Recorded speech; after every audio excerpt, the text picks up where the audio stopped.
Hello everyone, मैं प्रीति और मैं आज आप लोगों को कुछ इम्पोर्टेंस करंट अफेयर की नोट्स देने जा रही हूँ। चलो स्टार्ट करते हैं। Question number 1, according to a recent data urban joblessness rate has increase by what percentage. इसका आंसर होगा 18%। हाल ही में भारत में 18% बेरोजगारी बढ़ गई है, यानी कि 1.5 करोड़ लोगों ने मई के महीने में अपना जॉब से हाथ धो दिया और शहरी बेरोजगारी दर जो है वो 18% की दर से बढ़ गई है।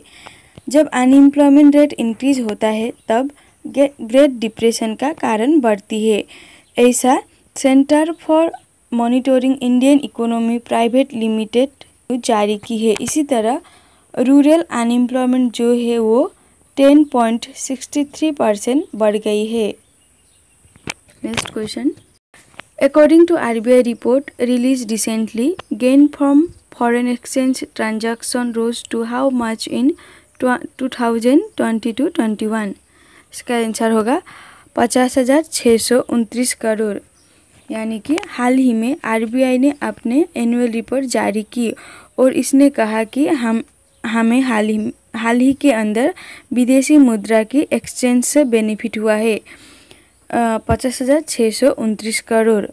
और यही कारण है कि लगभग हमने 1 लाख करोड़ केंद्र सरकार को अपनी लाभांश में से निकाल कर दिए हैं।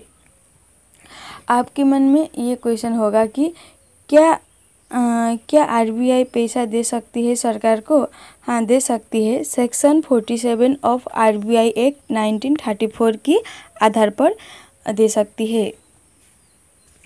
Next question, which organisation is organising steadfast defender 21 war games military exercise in Europe?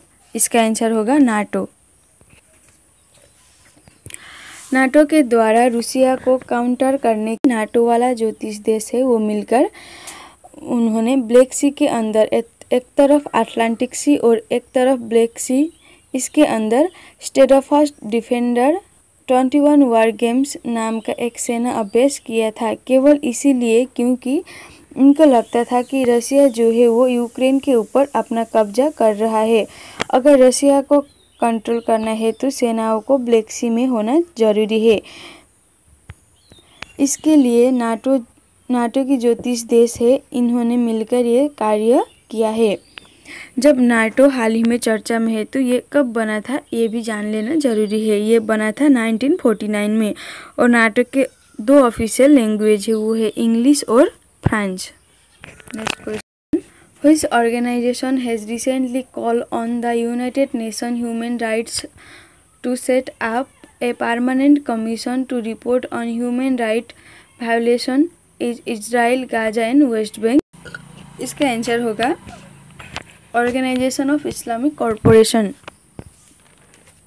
Organisation of Islamic corporation के अंदर हाल ही में हुए एक बैठक के माध्यम से ये कहा गया कि हम लोग चाहते हैं कि इजराइल पर ह्यूमन राइट्स रिकॉर्ड रखने के लिए एक UN बॉडी का निर्माण किया जाए।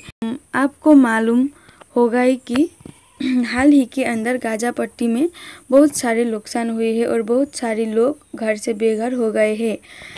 IOC में वर्तमान 57 सदस्य है और ये सारे मुस्लिम राष्ट्रों का रिप्रेजेंटेशन करते हैं, ऐसा ये अपने बारे में कहते हैं।